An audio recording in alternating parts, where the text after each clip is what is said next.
The rain hammered against the windows of the suburban Chicago home like angry fists.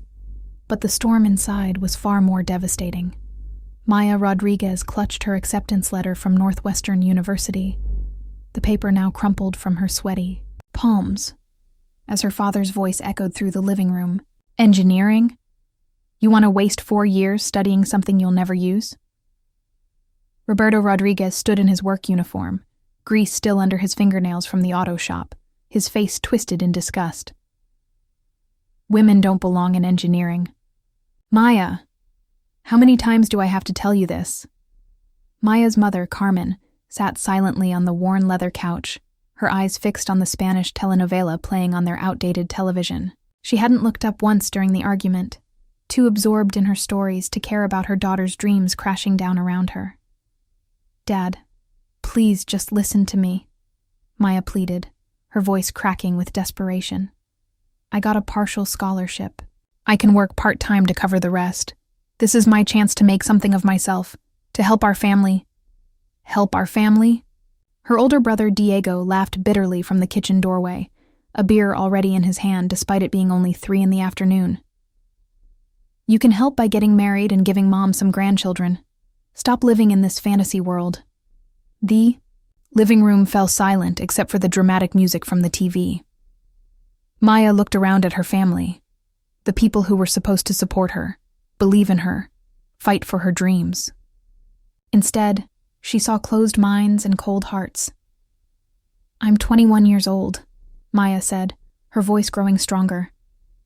I'm an adult, and I'm going to college with or without your support.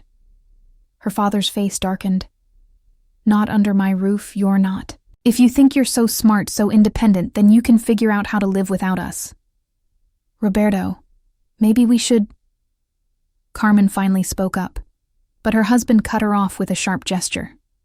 No, she made her choice. She thinks she's better than us, smarter than us. Fine. Let her see how far that attitude gets her in the real world. Maya felt her heart shatter into 1,000 pieces. She had always been different from her family, the one who stayed up late, reading, who helped her classmates with their math homework, who dreamed of building bridges and designing skyscrapers, but she never thought they would abandon her for it. You have 1 hour to pack your things and get out, Roberto said, his voice cold as ice. Don't come back until you're ready to apologize and act like a proper daughter. The next hour passed in a blur of tears and frantic packing. Maya stuffed her clothes into a battered suitcase she'd borrowed for a school trip years ago. She grabbed her textbooks, her laptop, a Christmas gift from 2 years ago that she'd treasured, and a small photo of her grandmother, the only family member who had ever encouraged her dreams. As she dragged her suitcase down the front steps, the rain soaking through her jacket, Maya turned back one last time. Her mother stood at the window, watching but making no move to stop her. Diego was nowhere to be seen. Her father sat in his recliner, stubbornly ignoring the scene unfolding. I'll show you, Maya whispered to herself, her tears mixing with the rain. I'll show all of you. The bus ride to Northwestern's campus took an hour and cost her $12, money she couldn't afford to lose. But as the Chicago skyline came into view, Maya felt something shift inside her. The fear and heartbreak began to transform into something else. Determination. She had no family, no support system, and barely enough money to last a week. But she had her mind, her dreams, and a fire in her belly that her family's rejection had only made stronger. The next morning, Maya sat in the financial aid office, explaining her situation to Mrs. Henderson, a kind woman in her 50s who had heard similar stories too many times before. I can increase your scholarship to cover tuition, Mrs. Henderson said, typing rapidly on her computer.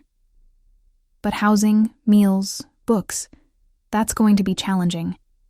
Have you considered taking a gap year to save money? No, Maya said firmly. I can't wait. I'll figure out the rest. Mrs. Henderson studied the young woman across from her desk. There was something in Maya's eyes, the intensity that reminded her of her own daughter. There are some work-study positions available. Kitchen staff, library assistant, tutoring center. They don't pay much, but I'll take them, all of them if I have to. For the first month, Maya slept in the library. She learned which floors stayed open all night, which corners were warmest, and how to look busy when security made their rounds. She showered in the gym before dawn and ate nothing but ramen noodles and whatever free food she could find at campus events. But she attended every class, completed every assignment, and slowly began to make friends with her classmates. Most of them came from comfortable middle-class families who sent care packages and called every weekend. Maya listened to their stories with a mixture of envy and determination. "You can crash at my place sometimes," offered Sarah Chen, a bubbly, computer science major from California. "My roommate's never there anyway." Maya gratefully accepted, spending 2 or 3 nights a week on Sarah's couch. It wasn't much, but it was warm and safe, and Sarah never made her feel like a charity case. By October, Maya had managed to secure a small room in a rundown apartment building 20 minutes from campus. She shared it with 3 other students, sleeping on a mattress on the floor and keeping her few possessions in a corner. But it was hers. Her phone had been silent for weeks. No calls from her parents, no texts from Diego asking how she was doing. The silence hurt more than their harsh words had. Maya threw herself into her studies with a passion that impressed even her professors. She discovered she had a natural talent for mechanical engineering, particularly in designing prosthetic devices. The idea had come to her after meeting James, a veteran who had lost his leg in Afghanistan and struggled with his current prosthetic. "The technology exists to make these things so much better," James had told her over coffee at the campus cafe. "But nobody seems to care enough to actually do it." That conversation changed everything for Maya. She began spending her free time in the engineering lab, sketching designs and learning about biomechanics. Her professors noticed her dedication and began offering her additional opportunities: research, assistant positions, internships, connections with graduate students working on similar projects. "You have real potential, Maya," Dr. Patricia Williams told her after reviewing her latest project proposal. "Have you considered applying for the summer research program at MIT? It's highly competitive, but with your grades and this project..." Maya's heart raced. MIT. She had dreamed of working there since high school, but it had seemed impossibly out of reach. Now, thanks to her own hard work and determination, the door was opening. The application process was grueling. Maya spent weeks perfecting her essays, gathering recommendations, and preparing for interviews. She knew this could be the break she needed, not just for her career, but to prove to herself that she had made the right choice. When the acceptance email arrived in March, Maya was in the middle of her shift at the campus coffee shop. She read it 3 times before the reality sank in. She was going to MIT for the summer, with a full scholarship and a living stipend. She called Sarah immediately, her hands shaking with excitement. "I got in! Sarah, I actually got in!" "Maya, that's incredible. We have to celebrate. Where do you want to go?" But as the initial euphoria faded, Maya felt a familiar pang of loneliness. This was the kind of news she should be sharing with her family. Her parents should be proud, should be bragging to their friends about their daughter's achievements. Instead, she celebrated alone with a cup of coffee and a stale donut from the cafe's day-old rack. The summer at MIT was transformative. Maya worked with Dr. Rebecca Foster, a renowned expert in biomedical engineering, on developing more affordable and functional prosthetic limbs. The work was challenging and exhausting, but Maya had never felt more alive. "You're thinking about this all wrong," Dr. Foster told her during one of their late-night lab sessions. "Everyone focuses on making prosthetics that look human. But what if we focused on making them work better than human limbs? What if we embraced the technology instead of hiding from it?" That conversation sparked an idea that would change Maya's life forever. She began working on a design for a prosthetic arm that didn't just replace lost function, it enhanced it. Using advanced sensors and lightweight materials, Her design could provide superhuman strength and precision, while remaining comfortable and intuitive to use. When she presented her preliminary findings at the end of the summer, the response was electric. Fellow researchers crowded around her presentation, asking questions and offering suggestions. Dr. Foster pulled her aside afterward with tears in her eyes. "Maya, this could revolutionize the field. You need to continue this work. Have you thought about graduate school?" Maya had thought about it, but the financial reality seemed impossible. She was already struggling to pay for her undergraduate degree, working multiple jobs and surviving on very little. How could she afford several more years of school? "I can help you apply for grants," Dr. Foster continued. "This research deserves proper funding, and I know professors at several universities who would be thrilled to have you in their programs." As her senior year began, Maya's life started to change in ways she never could have imagined. Her research was gaining attention from medical device companies and disability rights organizations. She was invited to speak at conferences and contribute to academic papers. But the success came with a price. The work was demanding, often requiring 18-hour days in the lab. Maya's social life was non-existent, and she was surviving on coffee and determination alone. "You need to take better care of yourself," Sarah warned her one evening, finding Maya asleep at her desk in the engineering building. "When's the last time you had a real meal, or a full night's sleep?" Maya looked up, her eyes red from exhaustion. "I can't stop now, Sarah. This research, it could help so many people. And it's my only shot at graduate school." "What about your family? Don't they deserve to know about your success?" Maya's expression hardened. "My family made their choice. 3 years ago, I've made mine. But late at night, when the lab was empty and the campus was quiet, Maya sometimes found herself staring at her phone, her finger hovering over her mother's contact. The loneliness was a constant ache, made worse by her success. Every achievement felt hollow without someone to share it with. Christmas break arrived, and while her classmates went home to family gatherings and holiday traditions, Maya stayed in her tiny apartment, working on her thesis and surviving on ramen noodles and stubbornness. On Christmas Eve, she walked through downtown Chicago, watching families hurry past with armloads of presents.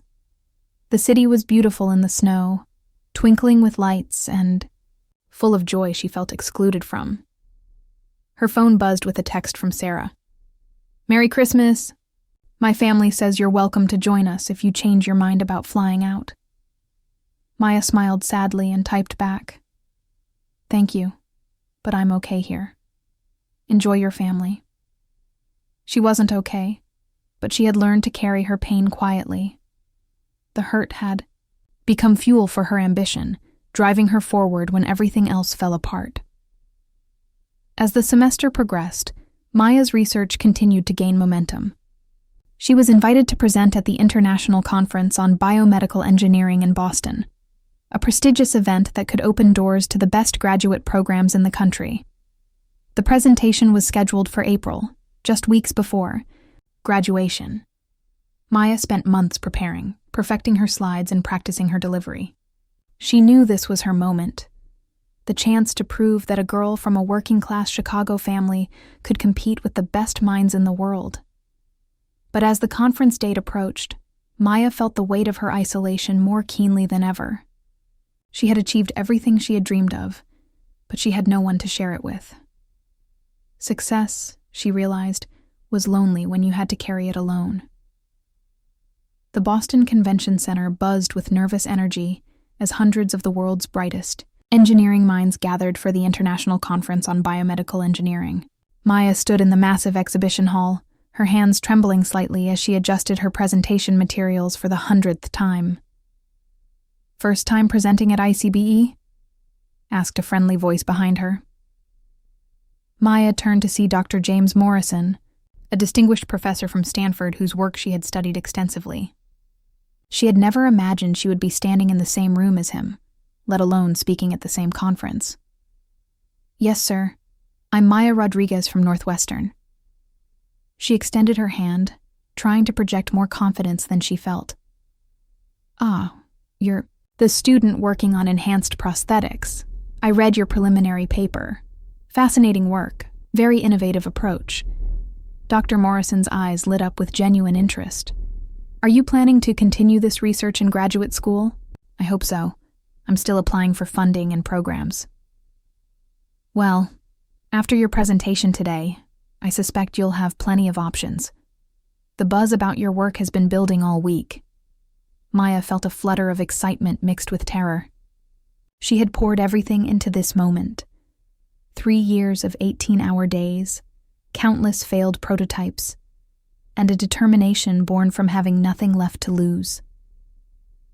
When her time slot arrived, Maya walked to the podium with her heart hammering against her ribs. The auditorium was packed with standing room only in the back. She spotted Dr. Foster in the 3rd row, giving her an encouraging nod. "Good afternoon," Maya began, her voice steady despite her nerves.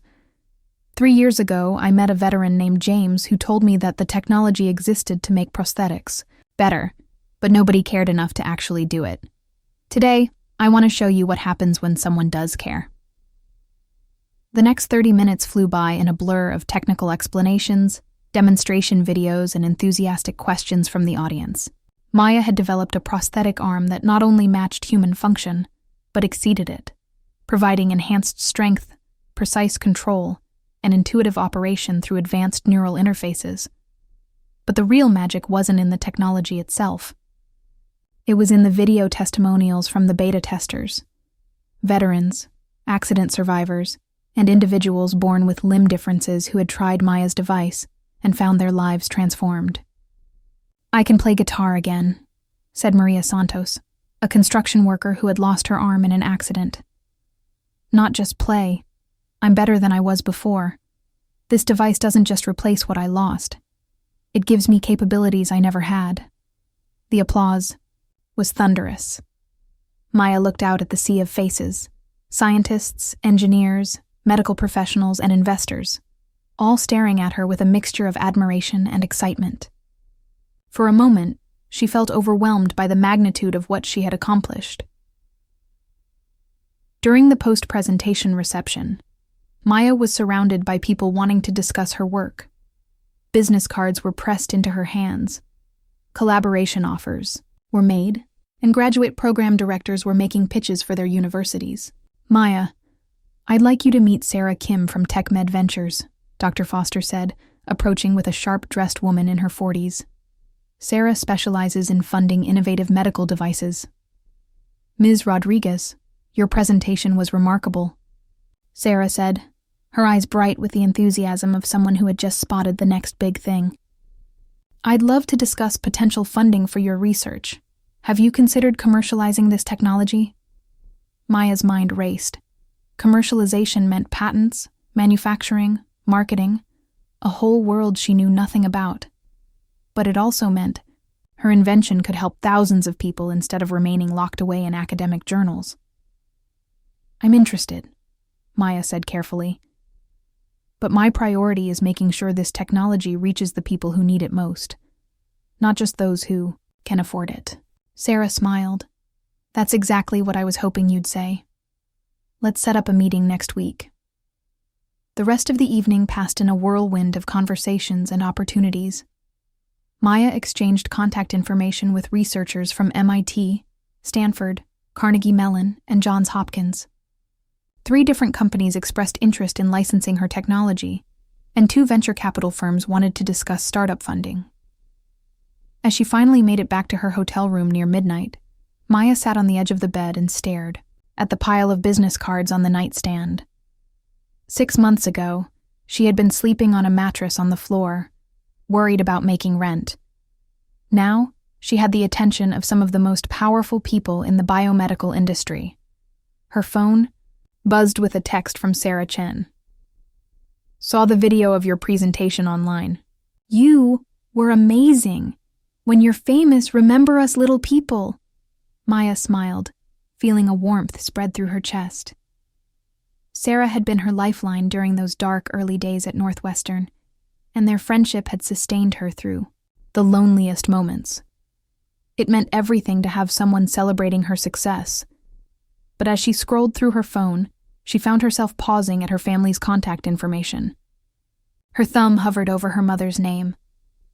Part of her wanted to call, to share this moment with the people who had raised her, despite everything that had happened. Instead, she set the phone aside and opened her laptop to respond to the flood of emails that had arrived since her presentation. There would be time for personal reconciliation later. Right now, she had work to do. The next few months were a blur of activity. Maya finished her undergraduate degree with highest honors while simultaneously conducting due diligence meetings with investors, patent lawyers, and potential business partners. She had decided to accept Dr. Foster's offer to pursue her PhD at MIT while also launching a startup company to commercialize her prosthetic technology. "You're taking on a lot," Dr. Foster warned during one of their planning sessions. Running a company while pursuing a doctorate is incredibly challenging. Most people choose one or the other. "I'm not most people," Maya replied with a confidence that surprised even her. "Besides, I've been juggling impossible workloads for years, at least now I'm getting paid for it." The startup, which Maya named Empowered Limbs, launched in September with $2.3 million in seed funding from TechMed Ventures and several angel investors. Maya retained majority control of the company while bringing in experienced executives to handle operations, manufacturing, and sales. The media attention was immediate and intense. Tech blogs called her the next Elon Musk of medical devices. Medical journals praised her innovative approach to prosthetic design. Disability rights. Organizations hailed her work as revolutionary, but it was a feature story in Wired magazine that really changed everything. The article, titled "The 25-Year-Old Engineer Who's Revolutionizing Prosthetics," included a photo of Maya in her lab, surrounded by prototypes and computer screens, looking every inch the brilliant innovator she had become. "Maya Rodriguez didn't set out to change the world," the article began. "She just wanted to help one veteran who was frustrated with his prosthetic leg. But sometimes the smallest acts of compassion lead to the biggest breakthroughs." The story detailed Maya's journey from a working-class family in Chicago to the forefront of biomedical engineering. It mentioned her difficult relationship with her family, though Maya had been careful not to reveal too many personal details. "I learned early that I couldn't depend on anyone else to believe in my dreams," Maya was quoted as saying. "Sometimes, the people who are supposed to support you the most are the ones who hold you back. But that doesn't mean you stop dreaming." The article went viral immediately. Maya's LinkedIn profile was flooded with connection requests. Her university email was overwhelmed with interview requests, collaboration offers, and speaking invitations. Most surprisingly, her personal phone began ringing with calls from numbers she hadn't seen in years. The first call came on a Tuesday evening while Maya was working late in her lab at MIT. She glanced at the screen and felt her heart stop. "Mom." For a moment, Maya just stared at the phone, memories flooding back. Her mother's voice calling her to dinner, the way Carmen used to braid her hair before school, the disappointment in her eyes the day Maya left home with her suitcase. The phone stopped ringing, then immediately started again. Same number. Maya let it go to voicemail, her hands shaking as she tried to refocus on her work. But concentration was impossible. After an hour of staring at the same equation, she finally played the message. "Mija, it's your mother." Carmen's voice sounded older, more fragile than Maya remembered. "I saw you on the television tonight. You look so beautiful, so successful. I wanted to call and say congratulations. Maybe we could talk sometime?" "I miss you, Maya. We all miss you." The message ended, and Maya found herself crying for the first time in months. All the success, all the validation from the scientific community, all the money and opportunities, none of it filled the hole where her family's love should have been. But the rational part of her mind, the part that had kept her alive and focused for 3 years, reminded her why she was here. They had thrown her out when she needed them most. They had called her dreams foolish and her ambitions inappropriate. Now that she was successful, suddenly they missed her. Maya deleted the voicemail and turned back to her work. The calls kept coming. Diego called the next day, leaving a rambling message about how proud he was and how he had always believed in her. Her father called twice, but hung up without leaving a message. Aunts and uncles she hadn't spoken to in years suddenly wanted to reconnect. Maya ignored them all, but each call chipped away at her resolve. Late at night, when the lab was empty and the work couldn't distract her anymore, she found herself wondering what would happen if she called back. What would she say? What would they say? The breaking point came 2 weeks later when Maya was featured on the cover of Time magazine as one of their 30 under 30 innovators changing the world. The cover photo showed her holding one of her prosthetic prototypes, with the headline, "The Future of Human Enhancement." That evening, while Maya was in her apartment trying to process the surreal experience of seeing her face in grocery store, checkout lines across the country, someone knocked on her door. Maya opened it to find her mother standing in the hallway, looking older and smaller than she remembered. Carmen was holding a copy of Time magazine, tears streaming down her face. "I'm sorry," Carmen whispered. "I'm so sorry, mija. Can I please come in?" Maya stood frozen in the doorway, her mind reeling. Part of her wanted to slam the door and retreat, to the safety of her work. But another part, the part that still missed family dinners and birthday celebrations and having someone to call when life got overwhelming, wanted to throw her arms around her mother and pretend the last 3 years had never happened. "How did you find me?" Maya asked quietly. "I hired a detective. I know that sounds crazy, but I had to see you. I had to tell you how sorry I am." Maya stepped aside and let her mother enter the sparse apartment. Carmen looked around at the simple furniture, the stacks of technical journals, the photos of Maya with her lab partners and fellow researchers, a life built entirely without family. "You did this all by yourself," Carmen said, her voice filled with wonder and regret. "Look what you accomplished. Look what we almost missed." They sat at Maya's small kitchen table, the magazine between them like evidence of everything that had changed. Carmen tried to explain the family's reaction, the cultural pressures, the fear that Maya was rejecting her heritage by pursuing a career they didn't understand. "Your father was raised to believe that a woman's place was in the home," Carmen said. "His mother never worked outside the house. Neither did his grandmother. He thought he was protecting you from disappointment. He was protecting himself from having a daughter who didn't fit his expectations," Maya replied, her voice sharper than she intended. Carmen flinched but didn't argue. "You're right. We were wrong, all of us. But Maya, you're our daughter, our only daughter. These 3 years without you, they've been the worst of my life." Maya felt her carefully constructed walls beginning to crumble. She had trained herself not to need her family, not to care about their approval or love. But sitting across from her mother, seeing the genuine pain in her eyes, those defenses felt suddenly fragile. "Where was this regret 3 years ago when I was sleeping in the library?" Maya asked. "Where was it when I was eating ramen noodles for every meal because I couldn't afford anything else? You only care now because I'm successful, because I'm famous. If I had failed, if I had dropped out and come home broke and defeated, would you be here apologizing?"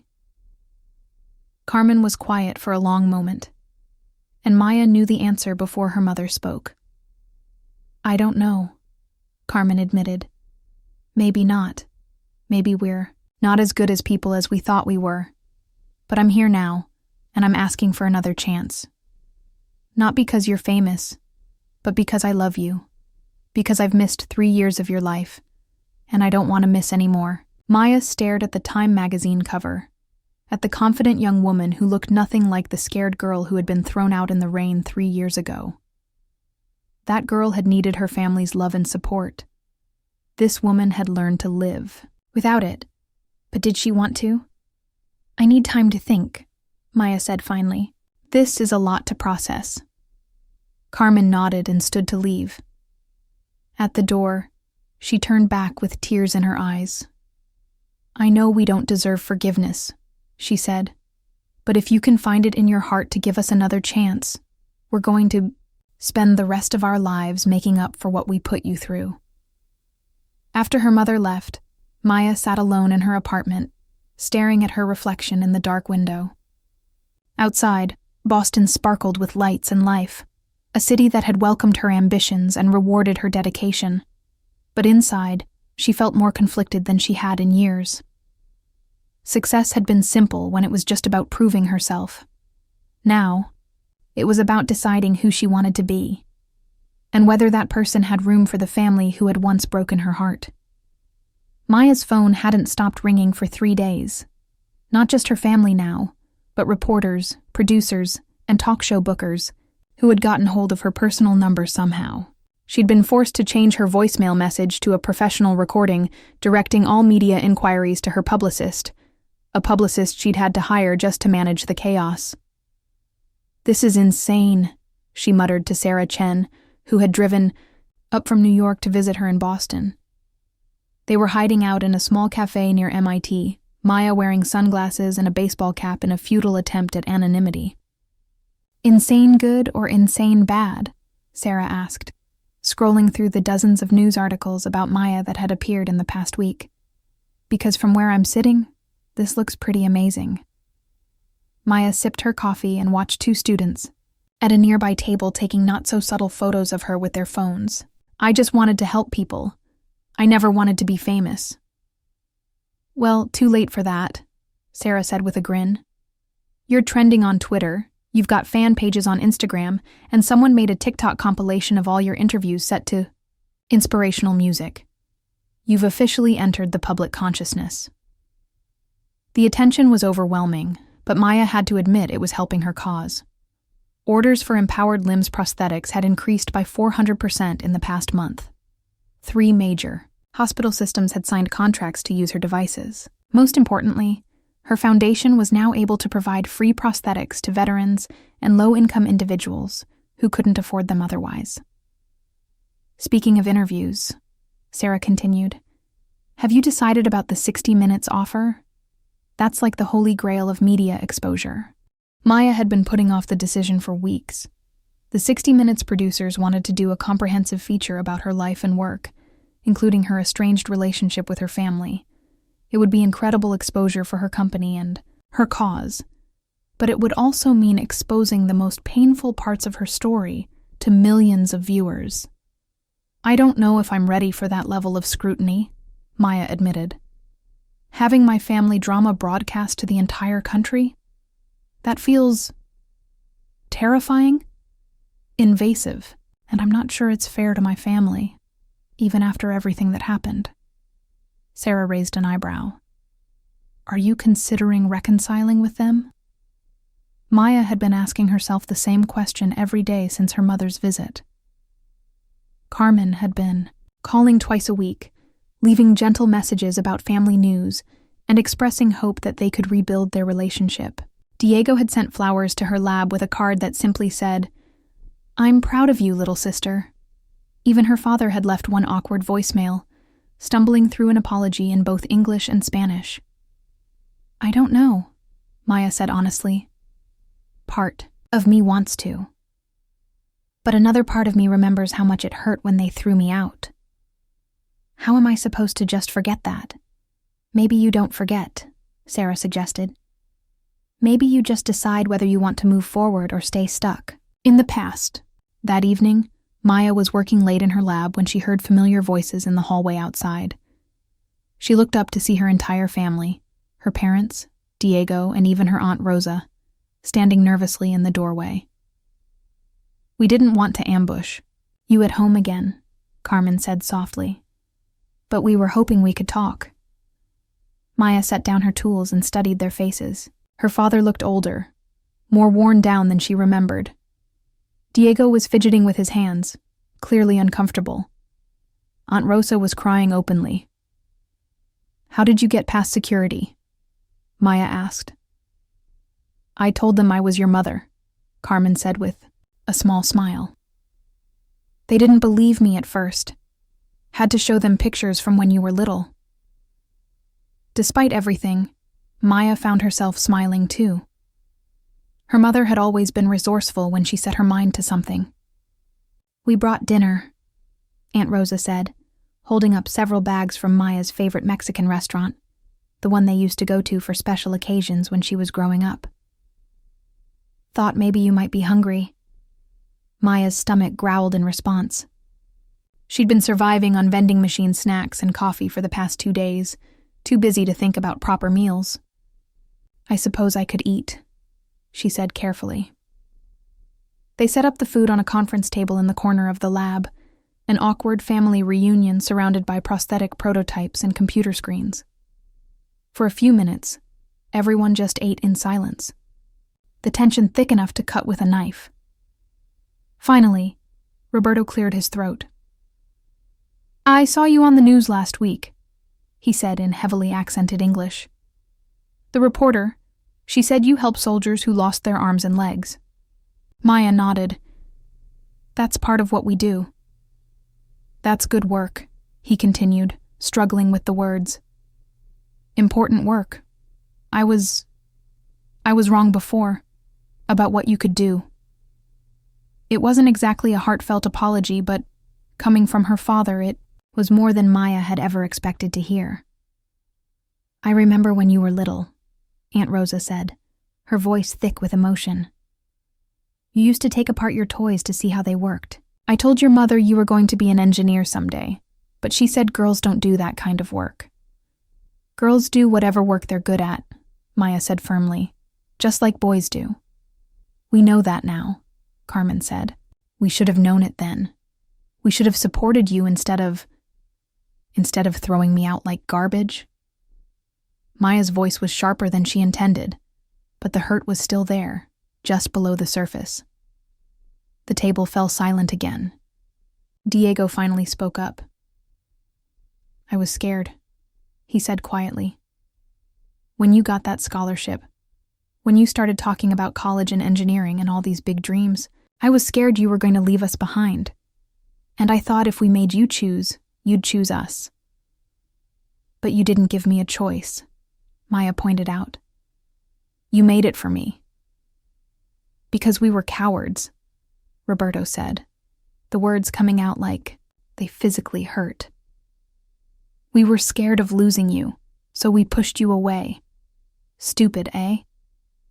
Maya looked around the table at her family, really looked at them for the first time in years. They were flawed, stubborn, and had hurt her deeply.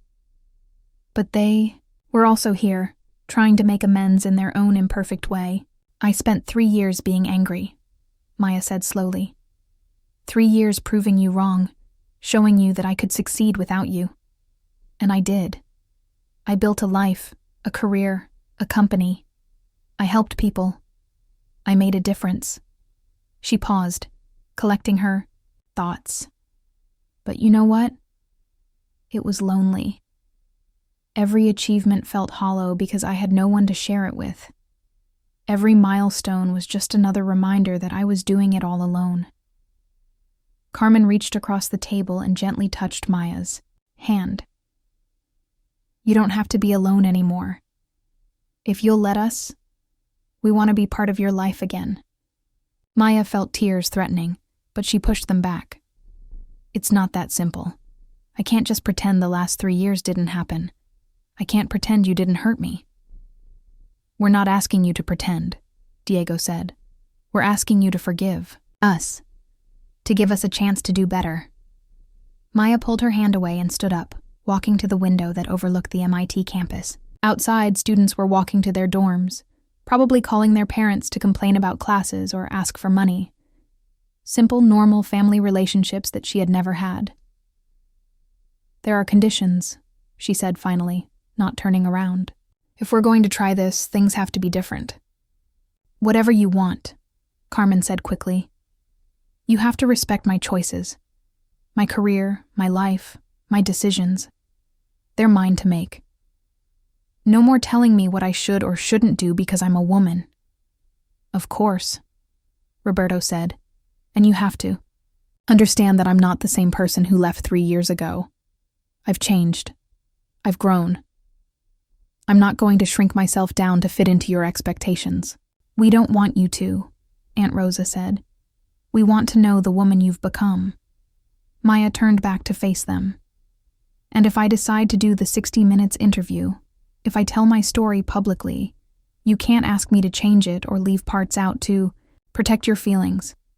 My story is my story. The family exchanged glances. This was clearly harder for them to accept. People will judge us, Carmen said quietly. They'll think we're terrible parents. You were terrible parents, Maya said bluntly, at least to me about this, but that doesn't mean you can't be better now. Roberto shifted uncomfortably in his chair. If telling your story helps other young people follow their dreams, then maybe it's worth it. Maya felt something shift inside her chest, a loosening of the tight knot of anger she'd carried for so long. It wasn't forgiveness, not yet, but it was the beginning of possibility. Okay, she said, sitting back down at the table. We can try, but it's going to take time, and it's going to be hard. We have time, Carmen said, her eyes bright with hope. And we're not afraid of hard work. Over the next few weeks, Maya began the delicate process of rebuilding relationships with her family. It was awkward at first. Stilted phone calls and carefully neutral text messages. But gradually they began to find their rhythm. Carmen started sending Maya articles about engineering breakthroughs, with little notes like, "Thought you might find this interesting." Diego called to tell her about his new job at a renewable energy company, inspired by her example to pursue something more meaningful than his previous dead-end work. Even Roberto made an effort, sending her pictures of repair projects at the auto shop and asking technical questions about her prosthetic designs. The breakthrough came when Maya invited them to visit her lab at MIT. She gave them a tour of her workspace, explained her research, and introduced them to her colleagues. Watching her father shake hands with Dr. Foster, seeing the pride in his eyes as Maya demonstrated her latest prototype, Maya felt something she hadn't experienced in years. The joy of sharing her achievements with family. "This is incredible, mija," Roberto said, carefully examining one of the prosthetic arms. "You really built this yourself?" "With a lot of help from my team," Maya said. "Engineering is collaborative work. But the ideas, the vision, that came from you," Carmen said, beaming with maternal pride. "My daughter, the inventor." Maya smiled, feeling a warmth spread through her chest. Maybe they could make this work after all. The 60 Minutes interview was scheduled for the following month. Maya had decided to go through with it, both to promote her work and to share her story with other young people who might be facing similar family pressures. She spent hours preparing with the producers, making sure they understood the nuances of her experience. "We want to be fair to your family," the producer, Jennifer Martinez, assured her. "This isn't about villainizing them. It's about showing how families can grow and change." The interview was filmed partly at Maya's lab and partly at a location that had become symbolic of her journey, the Northwestern University Library, where she had slept during her first semester. Sitting in the same study carrel where she had once spent homeless nights, Maya reflected on how far she had come. When "Your family threw you out, did you ever imagine you'd be where you are today?" asked the interviewer, Anderson Cooper. Maya thought for a moment. "Honestly, I was too focused on survival to imagine much beyond the next day. But I think that desperation, that need to prove myself, it became fuel. It drove me to work harder, dream bigger, and never give up." "Do you think you would have achieved the same success if your family had supported you from the beginning?" "I don't know," Maya answered honestly. "Maybe I would have been content with a safer path, a more conventional career. The rejection forced me to be bolder, to take risks I never would have taken otherwise. And now that you're reconciling with your family, How does that feel?" Maya smiled. "Complicated, healing, hopeful. I'm learning that forgiveness isn't about forgetting what happened. It's about choosing to move forward despite what happened." The interview aired on a Sunday evening in March, and the response was immediate and overwhelming. Maya's phone exploded with messages from viewers who had been inspired by her story. Young women shared their own experiences of family rejection and career struggles. Parents apologized to their children for not supporting their dreams. The segment was shared millions of times on social media, sparking conversations about family expectations, gender roles, and the importance of supporting young people's ambitions. But the most meaningful response came from an unexpected source. 3 days after the interview aired, Maya received a package at her lab with no return address. Inside was a handwritten letter and a small, worn photograph. "Dear Maya," the letter began. "My name is Elena Rodriguez. I am your grandmother's sister, your great-aunt. I saw you on television and I had to write." Maya's hands trembled as she continued reading. She'd never heard of Elena. Her grandmother had died when Maya was 10, and the family rarely talked about extended relatives. "Your grandmother, God rest her soul, would have been so proud of you. She was like you know. Stubborn, brilliant, always asking questions. She wanted to be a teacher, but the family wouldn't allow it. Women didn't work outside the home in those days, they said. She married your grandfather instead, and spent her life wondering what might have been." The letter went on to describe a woman Maya had never known existed, a grandmother who had harbored her own dreams of education and achievement, who had been forced to abandon them for the expectations of her era. "Before she died, she made me promise something," Elena wrote. She said if any of her granddaughters showed signs of her spirit, her curiosity, I should encourage them to follow their dreams no matter what anyone else said. "I was supposed to watch out for you, but your parents moved away, and I lost touch with the family. I failed her, and I failed you." The photograph was of Maya's grandmother as a young woman, holding a stack of books and smiling at the camera.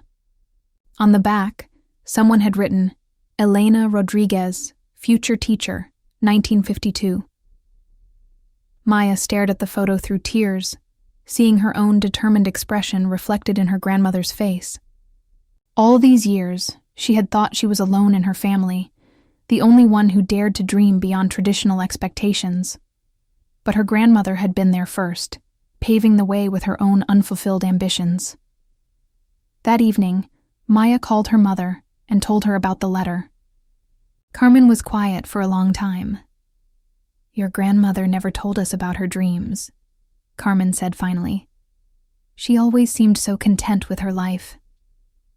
"Maybe she learned to hide her disappointment," Maya suggested. "Maybe she didn't want to burden you with her regrets.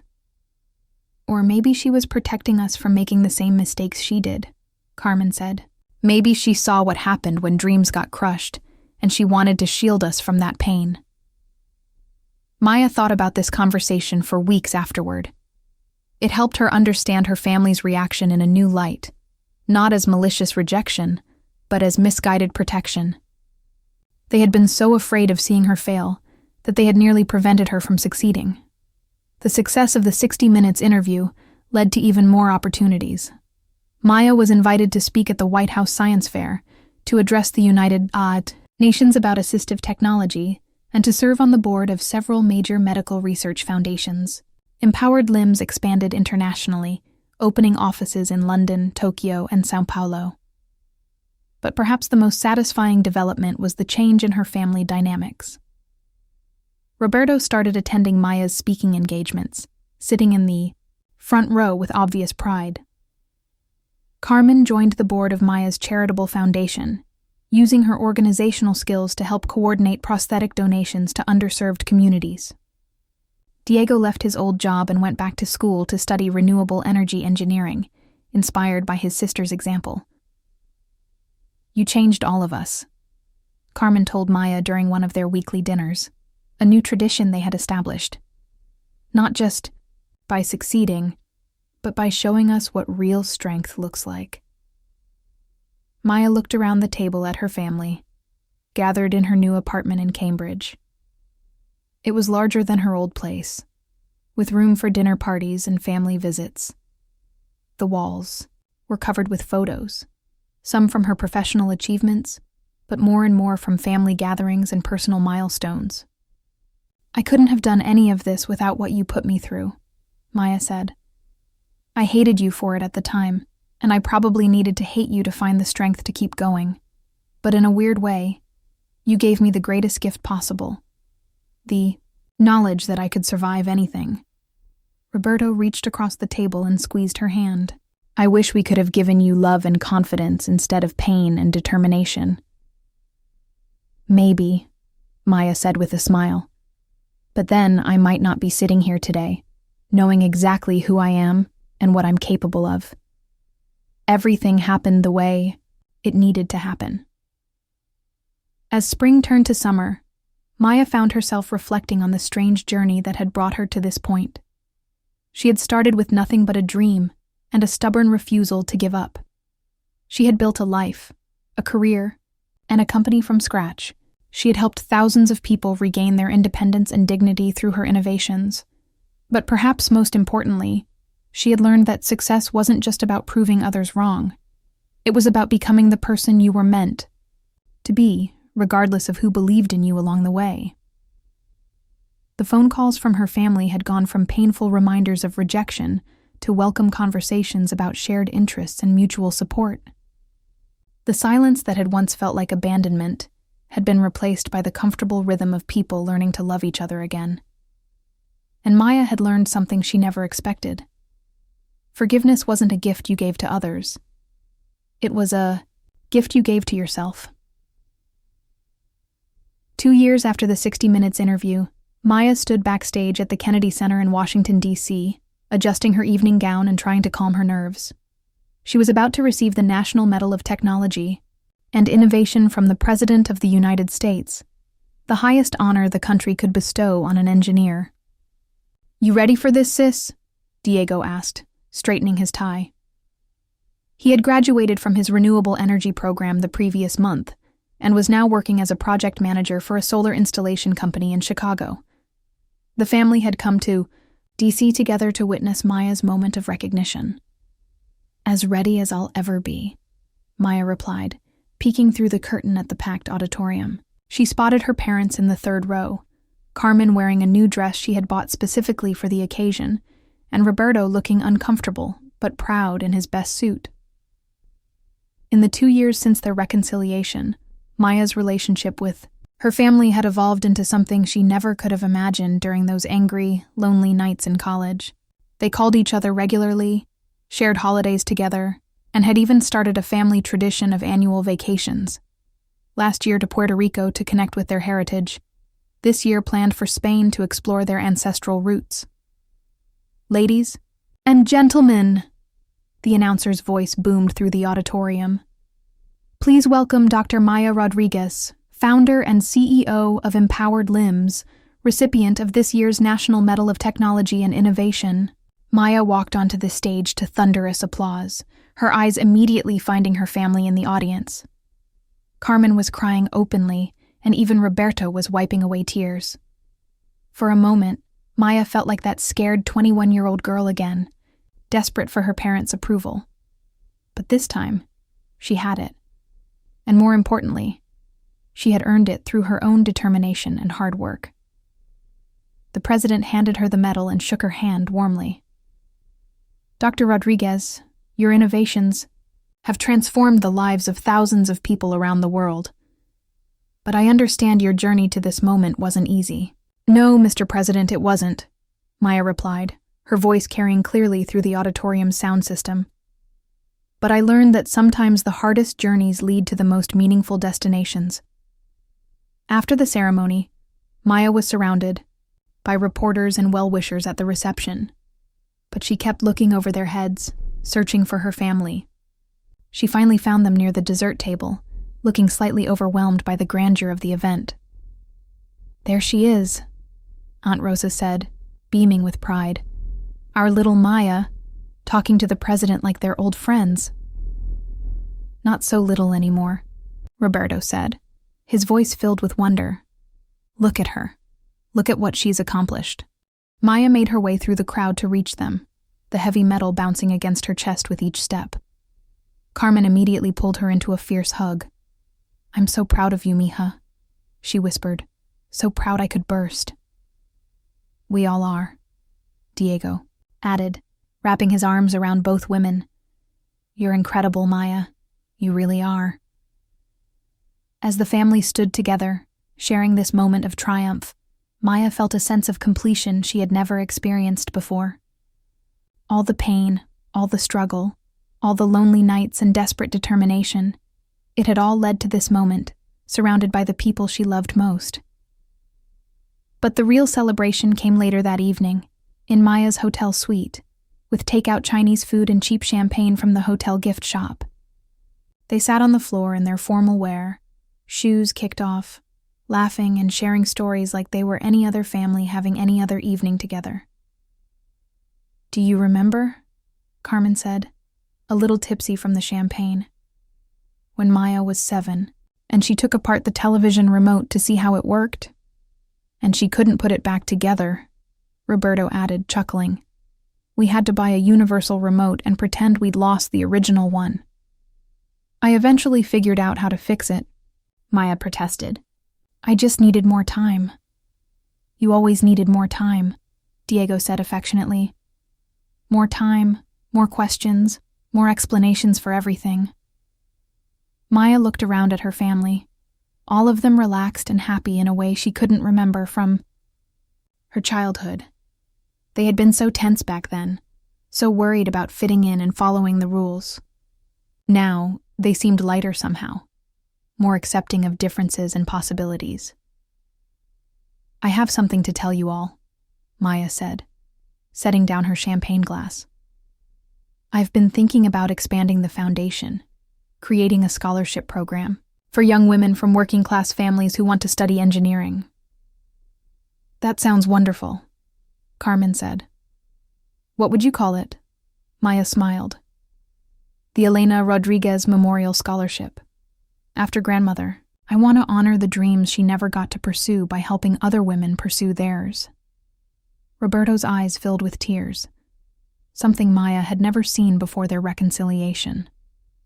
She would have loved that, he said quietly. She would have been so proud of you, Maya. So proud of the woman you've become. I wish she could have met you, Carmen added. The successful you, I mean. She always said you were special, but we were too stubborn to listen. Maybe she does know, Maya said softly. Maybe she's been watching out for me all along. The conversation turned to plans for the scholarship program, with each family member offering ideas and suggestions. Diego wanted to help with the application process, using his experience with financial aid to make it more accessible. Carmen offered to coordinate mentorship programs, connecting scholarship recipients with successful professional women. Even Roberto suggested partnering with community colleges to identify promising candidates. As the evening wound down and her family prepared to return to their own hotel rooms, Maya felt a profound sense of gratitude. Not just for their presence in her life now, but for their absence when she needed to learn how to stand on her own. Thank you, she said, as they gathered their things. All of you. For everything. For what? Carmen asked, confused. For almost ruining your life? For teaching me that I was strong enough to survive anything, Maya said. For showing me that I could build a life entirely on my own terms. I needed to learn that lesson, even if it hurt at the time. Roberto paused at the door, his hand on the handle.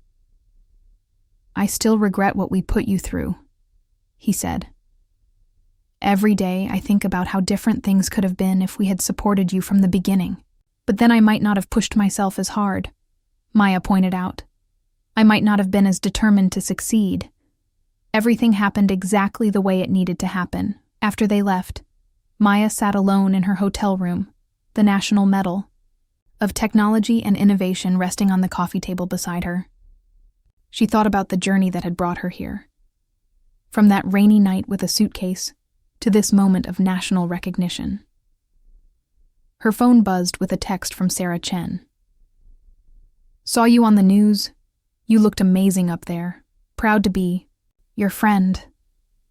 Maya smiled and typed back, "Thank you for believing in me when no one else would. Couldn't have done this without you." More messages poured in throughout the evening, from colleagues, from prosthetic users whose lives had been changed by her technology, from young women who had been inspired by her story to pursue their own dreams in engineering and science. But the message that meant the most came from an unexpected source: Elena, her great-aunt who had written to her after the 60 Minutes interview. They had been corresponding regularly ever since, and Elena had become a source of family history and wisdom. "Watch the ceremony online," Elena had written. "Your grandmother is dancing in heaven tonight. You have honored her memory in the most beautiful way possible. She always said the Rodriguez women were fighters. You proved her right." Maya set her phone aside and walked to the window, looking out at the lights of Washington, D.C. Somewhere out there, in laboratories and workshops around the world, other young engineers were working late into the night, pursuing their own impossible dreams. Some of them probably felt alone, unsupported, maybe even rejected by the people they loved most. Maya hoped they would remember her story. Not just the success, but the struggle. Not just the triumph, but the tears. She hoped they would understand that being rejected doesn't mean being worthless, that being misunderstood doesn't mean being wrong, and that sometimes the people who hurt us the most are also the ones who inadvertently give us the greatest gifts. The next morning, Maya flew back to Boston, but not before making one more stop in Chicago. She had kept her promise to visit James, the veteran whose frustration with his prosthetic had inspired her original research. He was now using one of her advanced models and had become an advocate for disability rights. "Look at you," James said, welcoming her into his apartment with a warm hug. "National Medal of Technology winner. I always knew you were going places, but this exceeds even my wildest expectations." "It all started with that conversation we had in the campus cafe," Maya reminded him. "You complained about your prosthetic, and I got angry enough to do something about it." "Best complaint I ever made," James laughed. "Speaking of which, I have some feedback on the new neural interface system." They spent the afternoon discussing technical improvements and new research directions. James had become an invaluable collaborator, providing real-world testing and user feedback that no amount of laboratory research could replicate. "You know what I'm most proud of?" James said as they wrapped up their meeting. "It's not the awards or the recognition. It's that you never forgot why you started this work. It was always about helping people, and that hasn't changed despite all your success." Maya nodded, feeling the truth of his words. Success could be intoxicating, but it could also be isolating if you lost sight of your original purpose. She had seen other entrepreneurs become so focused on growth and profits that they forgot the human problems they had set out to solve. That evening, Maya had dinner with her family at their old favorite restaurant, the same place they had brought food from during their reconciliation meeting in her lab. But this time, the atmosphere was completely different. Instead of awkward tension, there was comfortable familiarity. Instead of careful conversation, there was easy laughter. "So what's next for you?" Diego asked as they shared flan for dessert. "You've conquered engineering, business, and now national recognition. World domination?" Maya laughed. "I'm thinking about teaching. Maybe a position at MIT or Stanford, training the next generation of biomedical engineers. And I want to expand the scholarship program internationally." "Teaching would suit you," Carmen said. "You always liked explaining things, even when you were little. Remember how you used to lecture your dolls about how their joints worked? I remember thinking you were the smartest person in the world," Roberto said quietly. "I just didn't understand what to do with a daughter who was smarter than me." Maya reached across the table and squeezed her father's hand. "You don't have to understand everything about me to love me," she said. "That's what I learned these past few years. Love isn't about having everything in common. It's about accepting each other's differences. As they said goodbye outside the restaurant, Maya felt a deep sense of contentment. The angry, hurt young woman who had been thrown out into the rain 5 years ago was still part of her, but she was no longer the dominant force in her life. That woman had been driven by a need to prove herself, to show the world and her family that they were wrong about her. The woman she had become was driven by something deeper, a desire to make a positive impact, to solve problems that mattered, and to build bridges. Not just the literal kind she had once dreamed of designing, but the metaphorical ones that connected people across differences of opinion, background, and experience. 3 months later, Maya was back in Chicago for the launch of the Elena Rodriguez Memorial Scholarship Program.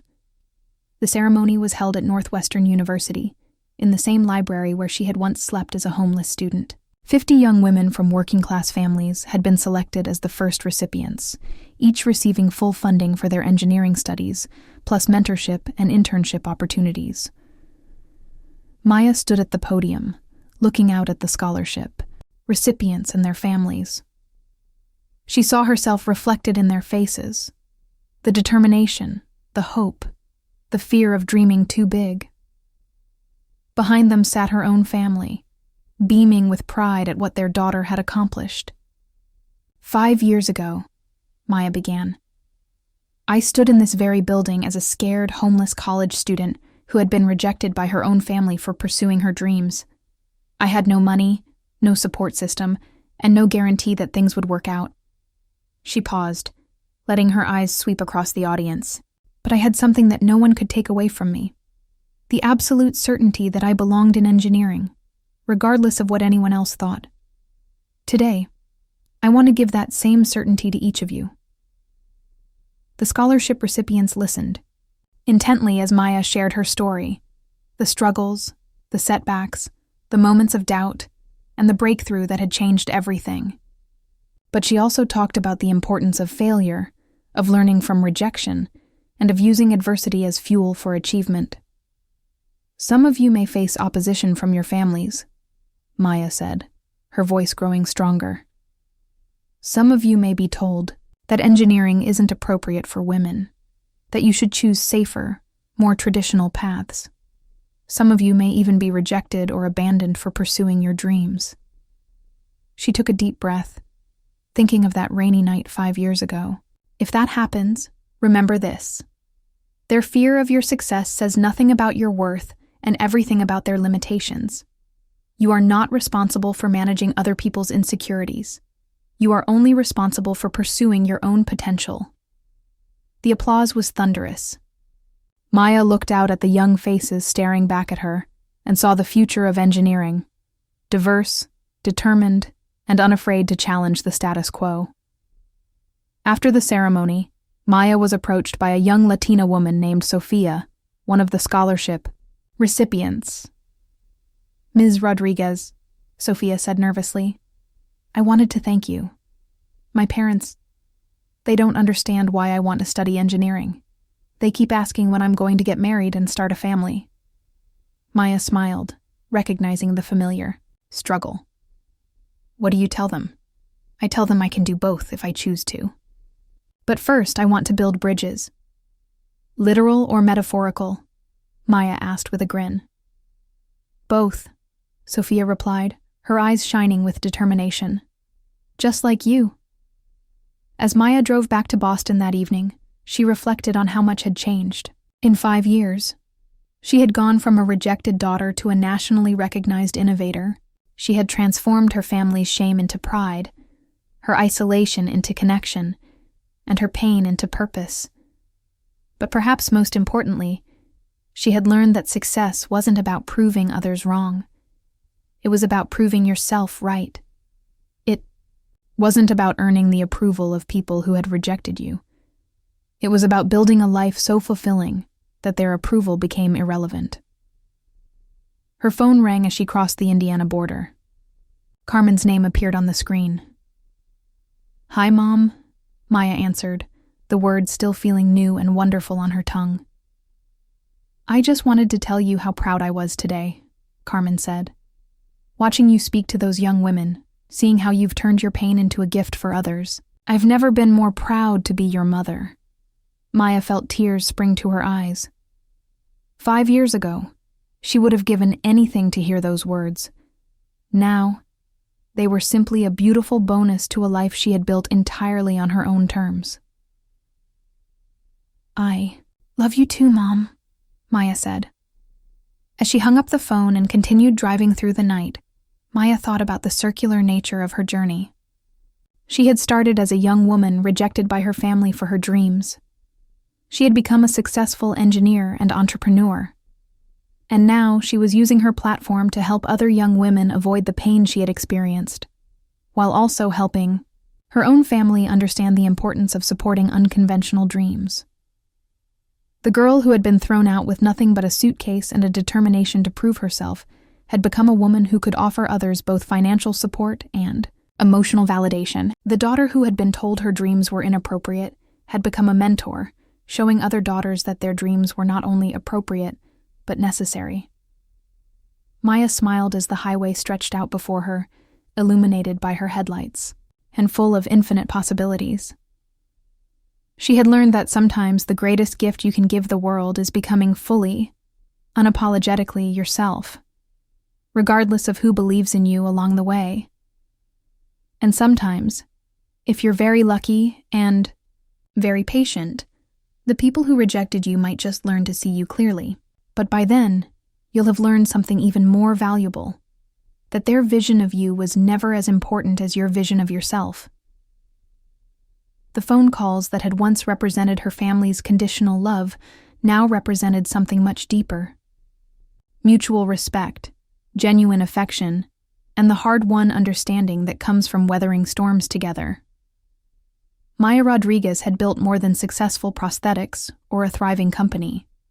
She had built a life, imperfect, challenging, but entirely her own.